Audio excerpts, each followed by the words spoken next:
All right, Monday, May 6th. We were expecting a slow session today, and a slow session is exactly what we got, or a slower session anyway, with the NQ only given a 56% move of its average true range. You can see that average true range down here, 326 points is the normal. That includes the overnight session, and it only gave 183 points today. That tends to be typical for a Monday coming into fresh week with not a lot on the economic calendar. And then not only that, more importantly though, is the fact that we did have that big expansion move on Friday. So I focus more on what the market has shown recently rather than what we have as far as day of the week is concerned.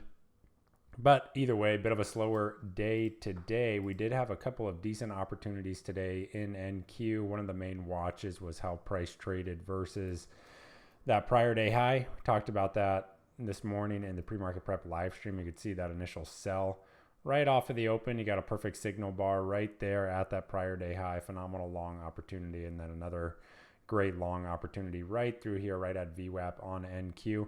So a couple of decent setups today for the patient trader. Outside of that, not a ton of opportunities that I loved here. There was one short opportunity with this upthrust right through here. That's a little bit too aggressive for me, considering that the index is now showing that change of character. So we do have a bullish change of character on the daily time frame chart. Essentially what we were looking at recently within the past couple of weeks here is how price is going to be responding versus this 17,950 18k area right through here. So that was the prior, see that area of prior support right through here. It was terrible drawing, but you kind of get the sense of what I'm talking about right through here. Prior area of support, right? Resistance over here, then becomes support. NQ trades sideways for about 2 months. We get that breakdown all through here. So sellers have a good attempt to make this a lower high, right? Just breaking down the big picture setup here. Now, where they failed is they needed to show some continuation to test this low or even break that low to really have some confirmation that sellers were in control of this big picture setup. Now what we have is a break of that most recent lower high. And that tells us that there's a change in character that favors buyers. So you won't find me shorting on a day like today simply because we are showing that bullish change of character. Now, where is price? Where is price? Well, it's back within that prior 2-month range, right through here. So trading sideways all through here, and price successfully navigates its way back into that range today. So we'll be looking at levels from the prior range, levels that, if you've been trading NQ the past few months, we should all be familiar with. Pretty much the main watch for tomorrow here on NQ is going to be how price responds versus today's range. Buyers not really have anything to worry about so long as this pivot right through here holds. So I'll be keeping a watch on this pivot right through here.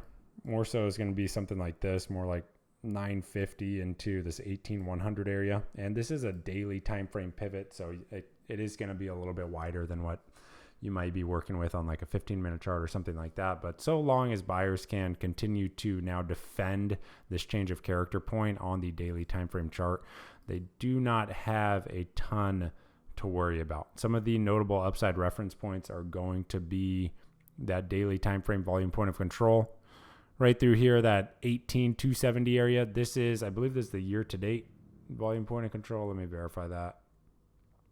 Yeah, so that just tells us that all of the volume, or the bulk of the volume from this year, has been done at 18,270, 18,275 area. So that'll be, as always, a notable reference point. We really want to be paying attention to how price reacts once it gets up into that zone.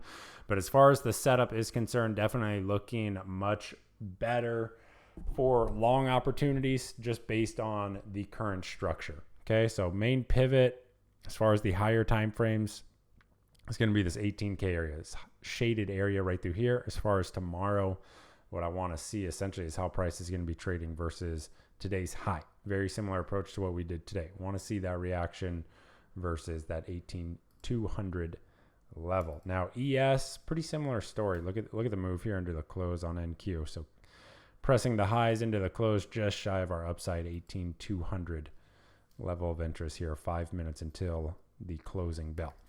So let's jump over to ES. Now, very similar approach. What we wanted to see here, same type of structure.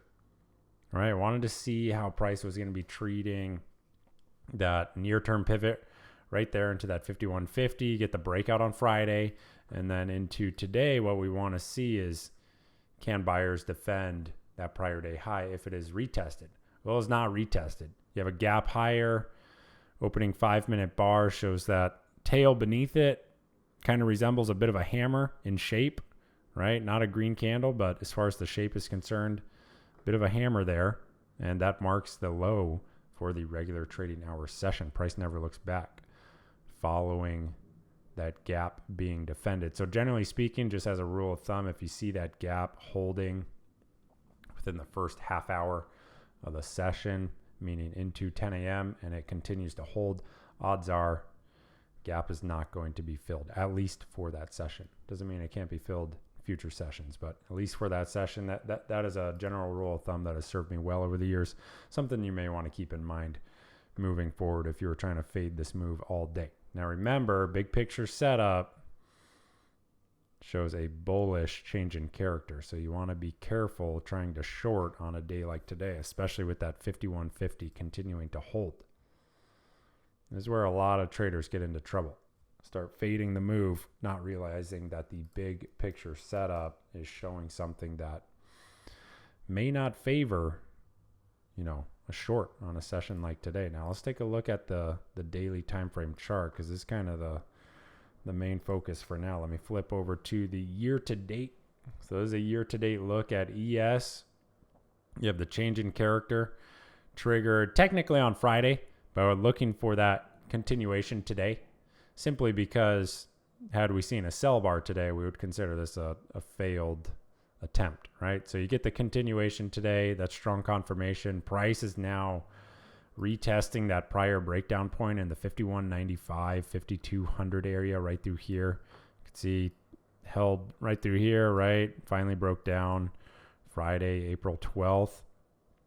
Now, pretty much back into that prior range, very similar to what we see with NQ. Price is up and through that 61% retracement. So sellers typically are going to show up in that 50 to 61% retracement area, that first test of the 50. Last week, you see the big selling. Again, very similar to NQ, no follow through. No follow through on that structure, and they really needed to at least show a test of the lows. And ideally, as a seller, they want that move through those lows there. That's going to really change the big picture setup into a downtrend, and that just does not happen.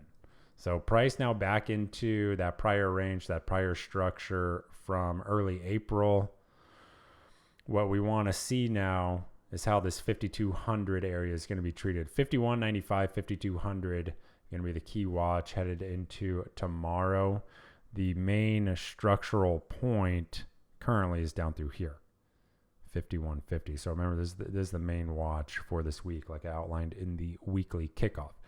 For right now, buyers really showing their strength with Friday's breakout and then today's follow through move. So I'll be looking at 5200, 5195 area tomorrow on ES, as well as this upside daily time frame volume point of control. As always, these areas can serve as an area of support or resistance. So we'll want to be keeping an eye on how price responds to that daily time frame volume point of control. But look at the action here.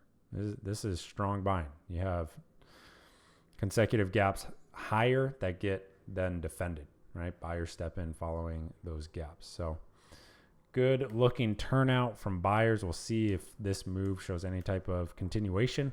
But again, the structure definitely leans more bullish now. Okay, so I hope everyone had a good session despite the slower day. If you caught those layups, well done. If you stayed cash, that is also great. If If you have any questions, feel free to shoot me a DM in the Traders Think Tank. Otherwise, see you tomorrow morning. Have a good afternoon.